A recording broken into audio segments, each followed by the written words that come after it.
गुलाम रसूल बलियाबी साहब किस तरह लोगों को तकरीर के माध्यम से संबोधित कर रहे हैं। तहरीके बेदारी कॉन्फ्रेंस जिस तरह से मगरौनी सेक्टोली में 5 दिसंबर मतलब आज के दिन हुआ है, आप देख रहे हैं विजुअल में। यहाँ पर हजारों की संख्या में जो मधुबनी जिलावासी है इस बेदारी कॉन्फ्रेंस में पहुंचे हुए हैं और किस तरह से यहाँ पे जो उलमाए कराम आए हैं उनका स्वागत और इस्तेकबाल कर रहे हैं। साथ साथ आप देख रहे हैं यहाँ पे गुलाम रसूल बलियाबी साहब किस तरह लोगों को तकरीर के माध्यम से संबोधित कर रहे हैं। यहाँ पर हम बात करेंगे कुछ ग्रामीण से, उलमा से, और जानेंगे और तहरीके बेदारी कॉन्फ्रेंस जिस तरह से यहाँ मगरौनी में आज संपन्न हुई है, इसको लेकर इस जलसा के जो सेक्रेटरी कहिए या फिर कॉन्वेंसर कहिए वो क्या कहेंगे और ग्रामीण और जो उलमाए कराम है वो क्या कहेंगे। ये बताइएगा कि आपका नाम क्या हुआ। मेरा नाम मोहम्मद गुफरान शाहीन, इस तहरीक का कन्वीनर मधुबनी ज़िला।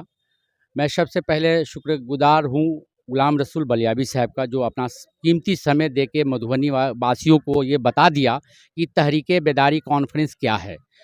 ये तहरीके बेदारी कोई आम जलसे की तरह नहीं है।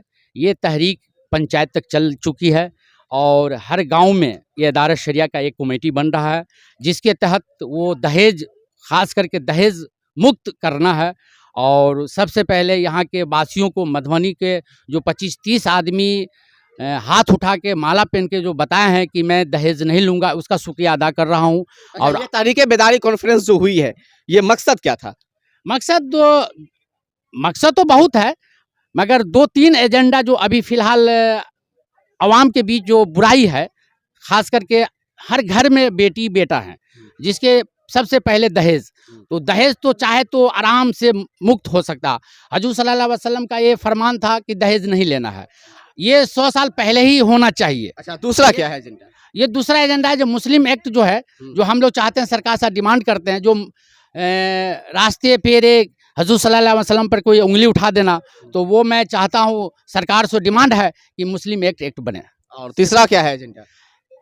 एजेंडा तो शिक्षा पे है। जो तरबियत नहीं है उस तरबियत शिक्षा पे भी अदारा शरिया काम कर रहे हैं। कितने लोग पहुंचे हुए थे इस बेदारी कॉन्फ्रेंस में? बेदारी से लाख मोटा मोटी 25 से 30 हजार आदमी पहुंचे हुए थे। 25 से 30 हजार पूरे प्रखंड पंचायत से रहा ये प्रोग्राम। ये बहुत सफल रहा। सफल ही नहीं रहा, हाईलाइटेड कर दिया ये मधुबनी जिला का प्रोग्राम पूरे बिहार में। क्या नाम हुआ आपका? जी, मेरा नाम मुशाहिद रजा चतुर्वेदी हुआ। क्या कहेंगे आज के प्रोग्राम को लेकर?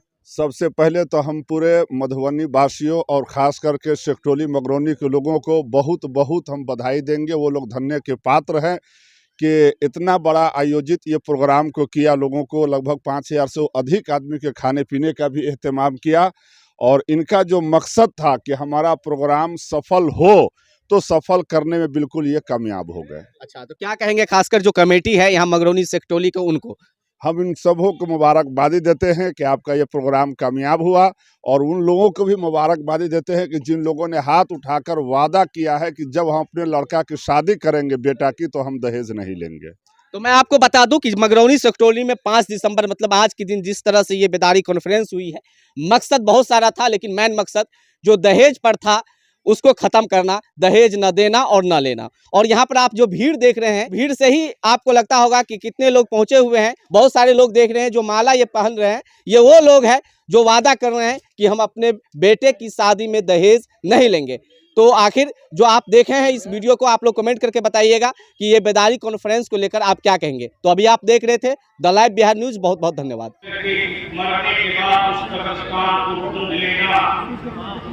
जिस कब्रिस्तान में कोई मुसलमान न दफन था, वहां ऊंचाई छोड़े हुकूमतें दिख सकती है, नबी का वारिस नहीं दिख सकता। सराय दिख सकता है, मुस्तफा का वारिस नहीं दिख सकता। कपड़े दिख सकते हैं, मुस्तफा का वारिस नहीं दिख सकता। तीसरी बात, जब लड़ाई छेड़ दी, जब लड़ाई छेड़ दी, बस एक मिनट सवाल पड़ेगा, जब लड़ाई छेड़ दिया तो इदारे शरिया गलाबात से नबी के नामों के लिए मुस्लिम सेफ्टी एक्ट कानून के लिए जरूरत पड़े पटना और दिल्ली तो चलोगे कि नहीं चलोगे? खड़े हो जाओ सब लोग इकट्ठा होकर, जो पीछे हो भी आता असल वक्त आ गया। जो पीछे बैठे हैं उनसे गुजारिश है जल्दी आ जाइए, आगे बढ़िए। जो पीछे बैठे हैं सब लोग अपनी अपनी कुर्सी छोड़कर खड़े हो जाइए, सब लोग कुर्सी छोड़कर आगे बढ़िए, आगे बढ़िए। यही वक्त है, यही समय है, यही समय है जो मेरी कौम के बच्चों के मुस्तकबिल के लिए कोई सियासी पार्टी अगर आवाज न उठावे तो उसको दफन करने का इंतजाम करोगे कि नहीं करोगे? जोर से बोलो, करोगे कि नहीं करोगे? हमारे बच्चों का कोई हक हिस्सा न दे और कुत्ता बिल्ली से डरा कर कहे कि रहो, तो ईमान से बोलो, उन डराने वालों को अपने इत्तेहाद से, अपने इत्तेफाक के साथ जमीन के नीचे गाड़ोगे कि नहीं गाड़ोगे? आखिरी बात, तुम्हारे वोट के लिए झंडे रोज निकलते हैं, ईमान और नबी के नामूस के लिए झंडा इदारी शरिया लेके निकल रहा है। तो दो ही बात है, नबी के नामूस के लिए कानून बनना चाहिए कि नहीं बनना चाहिए? मुसलमानों के बच्चों के लिए शक्ति एक बनना चाहिए कि नहीं बनना चाहिए? जो मेरे बच्चों का हक हिस्सा न दे वैसे लोगों से निपटना चाहिए कि नहीं निपटना चाहिए?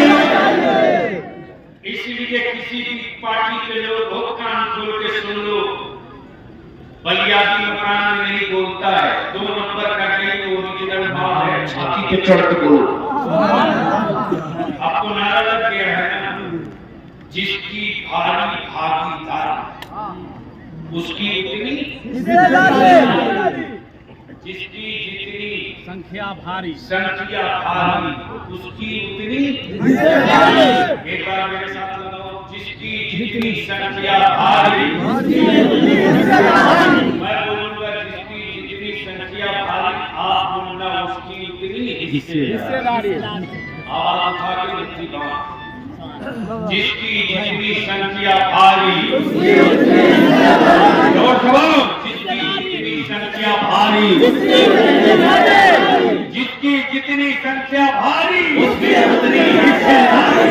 18% बिहार में है, कलेक्टरेट में उसी हिसाब से लेंगे, एसपीडीएम में उसी हिसाब से लेंगे, इंजीनियरिंग में उसी हिसाब से लेंगे, मेडिकल में उसी हिसाब से, टीचर में उसी हिसाब से लेंगे, स्कूल कॉलेज में उसी हिसाब से लेंगे। इसलिए कि नमाज और रोजे का अज्र कयामत के दिन नस्लों की कमाई का हिस्सा मरने के बाद हिस्से लगेगी। आखिरी बात बोल के बता दो, अदारे शरिया पर भरोसा है कि नहीं है? कितने लोगों का भरोसा, ऊपर से लेकर नीचे तक हाथ उठाकर भरोसा बताओ, अदारे शरिया पर भरोसा है कि नहीं है? अगर कोई बड़ा फैसला ले तो साथ दोगे कि नहीं दोगे? अगर कोई बड़ा फैसला ले तो साथ दोगे कि नहीं दोगे?